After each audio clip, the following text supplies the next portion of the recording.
Hello everyone, ఈరోజు ఒక beautiful రెసిపీతో మేము ముందుకు వచ్చానండి. చూద్దామా? పుట్టగొడుగులు అంటూ ఆ కేకలు వేస్తున్నారండి మార్కెట్లో. ఏంటా అని దగ్గరికి వెళ్ళి చూస్తే ప్యాకెట్స్లో అమ్ముతూ ఉన్నారు.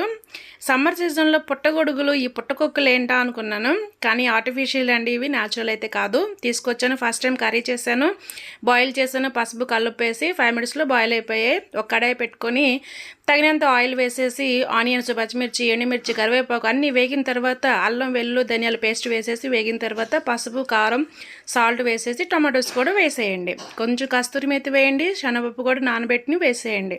5 మినిట్స్లో ఉడికిపోతుంది కర్రీ. దగ్గర పడ్డాక ఒక గ్లాస్ వాటర్ పోసేయండి. తర్వాత బాయిల్ అయిన తర్వాత పుట్టగొక్కులు, ఆ పుట్టగొడుగులు వేసేయండి అండి.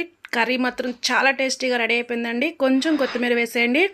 తింటుంటే ఎమా ఉందండి, మళ్ళీ మళ్ళీ తినాలనిపిస్తుంది, అంత టేస్ట్గా ఉంది. ముద్దకొక ముక్క తింటూ ఎంజాయ్ చేశానండి. సబ్స్క్రైబ్.